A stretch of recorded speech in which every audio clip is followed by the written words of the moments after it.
Tyrell sat near the glass window of a cafe. Then Dorothy walked in. She spotted him immediately and headed over. They hugged, but it was awkward. Two people trying to remember a routine they used to know by instinct. Dorothy smiled faintly and said in a soft voice, "You look exactly the same. I shaved." "Still counts." She sat across from him. "You order yet?" "Just coffee." "Of course." She flagged down a waiter. "Just a green tea. No sugar." Dorothy looked back at Tyrell. "Thanks for coming. Had a gap in the day. Figured I'd kill it somewhere." "That's romantic." Wasn't trying to be. The conversation stalled there. Tyrell checked his phone. A notification flashed across the lock screen. "You flying somewhere?" It's classified, but India. Later tonight." "How long?" "Depends how ugly it gets." "This about Darfling? That ghost thing or whatever." Tyrell gave a small nod. Dorothy looked out of the window. "I passed by the old school last week." "Yeah? The ramp's still there. Thought they'd tear it down after." She stopped herself before finishing the sentence. "Guess no one got around to it. He used to sit there after class, remember? Said the ramp was his quiet spot. He liked the view. He liked being left alone.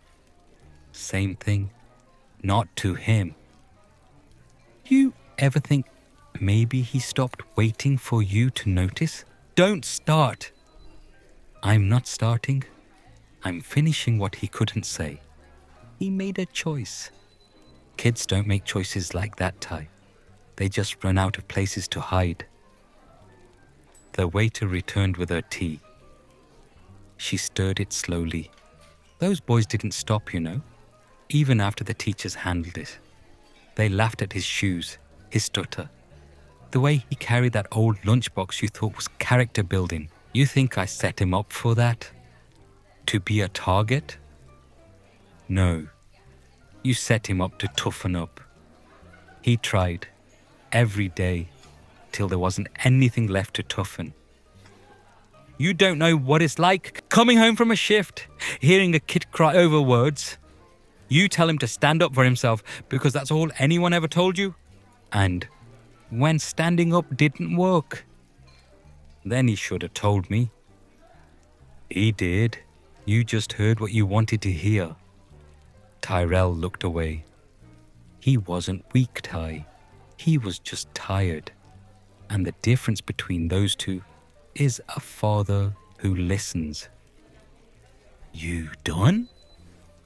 "I lit a candle this morning." Tyrell tensed immediately. His eyes shifted away from her. Just one. No prayers. No photos. Just flame. That what this is? What? A memorial? No. I just didn't want today to pass like any other day. Days pass. That's what they do. Doesn't mean we have to let them. Silence. Longer. We did all we could. Did we? Don't. I'm not accusing. I'm remembering. Same thing with a prettier name. You were never good at this. At what? Sitting in a room with pain and not punching a hole through it. Because it doesn't fix anything. No, but at least it hurts honestly. Tyrell stood up.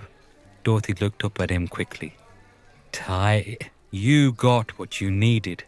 I showed up. That's not. It's getting late. Of course it is. Tyrell hesitated for just a second. Then he walked out. Dorothy stayed there alone at the table, her tea still untouched. She let out a slow breath. No tears yet. But they were coming.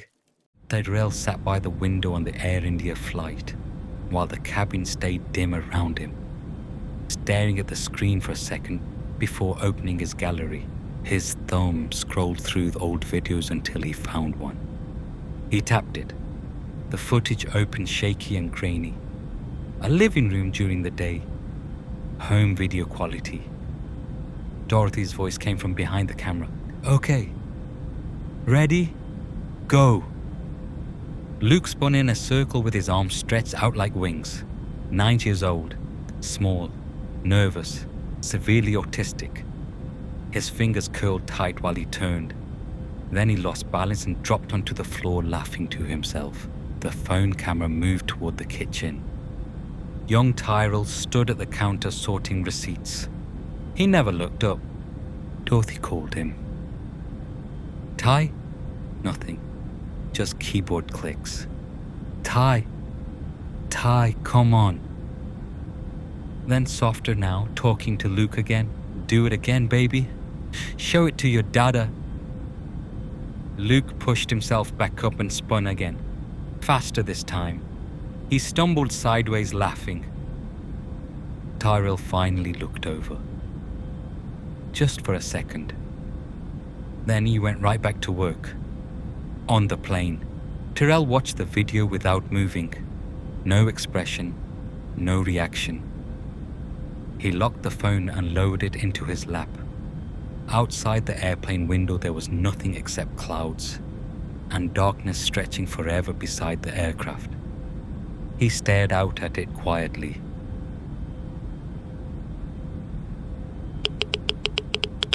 Back in Darfling, Ross finally stopped running, dragging air through the mask while his breathing echoed loud inside it.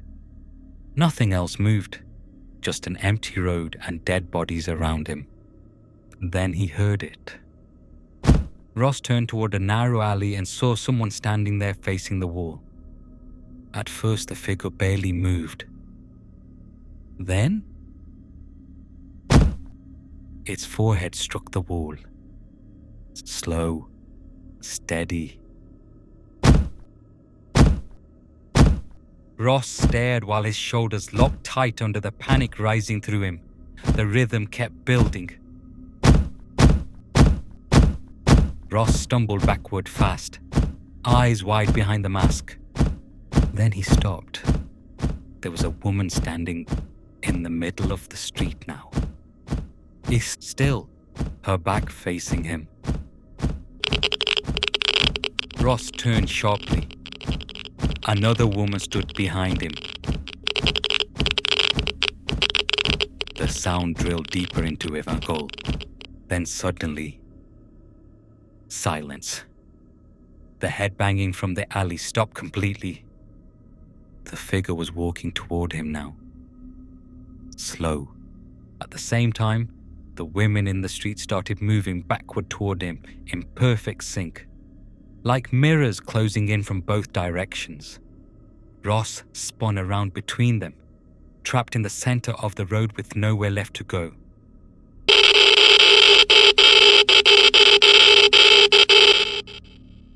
Across the lake, people at the command center spotted movement near the shoreline.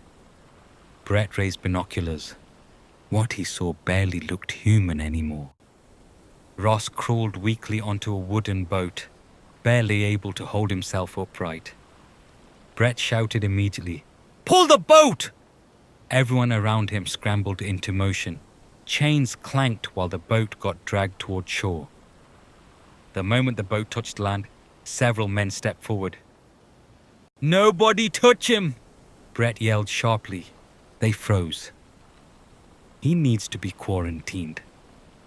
Brett turned toward another man nearby. "Get CDC on it, now." Later, outside the quarantine tent, 2 hazmat workers stepped out while keeping distance from Brett. "How's Ross?" Brett asked. One of the hazmat workers answered bluntly, "Not good.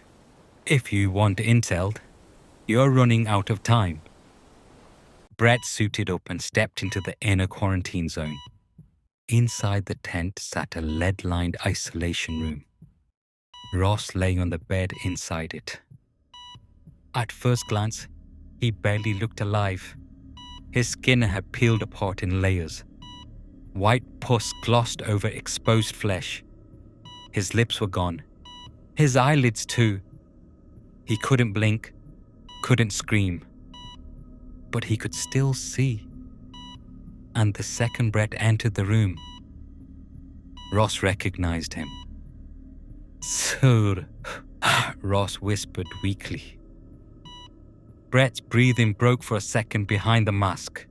He fought to hold himself together. "I'm sorry, son," Brett said in a shaking voice.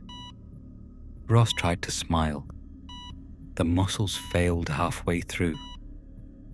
"Am I gonna die, sir?" Brett immediately shook his head. "No, you're not, son." Ross struggled for air. "I saw it, sir. I saw her." "Her?" "The thing. The anomaly. Whatever did this. The ghost." Brett stepped closer carefully. "What the hell are we dealing with, son?" Ross stared past him now.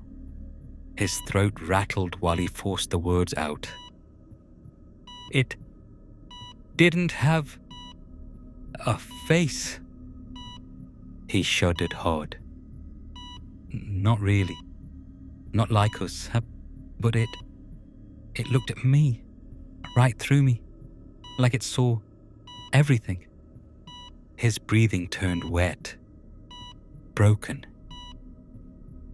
"Every lie, every filthy thought." A dry retch escaped him. His body trembled against the bed. "Things I forgot were even mine." And then it smiled. Ross paused there. His body twitched violently from the memory alone. "Not with lips. It had no lips." His eyes widened. Voice cracking now. "But I felt it, that smile. I felt it inside my bones, like they were bending the wrong way." Blood slowly seeped from cracks in his ruined skin while he forced out the next words. "It's not here to kill." Now his voice was barely audible, just air scraping through pain. "It wants you alive so it can break you. Slow, personal. It wants your pain. It loves pain." A tear rolled from the corner of his ruined eye. One last sentence. "It enjoys it." Ross exhaled slowly. His eyes stayed open. Then the monitor released a single long beep. Flatline. Brett didn't move. People entered the isolation room behind him, but he never looked away from Ross. He just stood there staring at the body. Tyrell stepped out into the humid Kolkata night. From the airport, he walked straight toward a line of yellow cabs.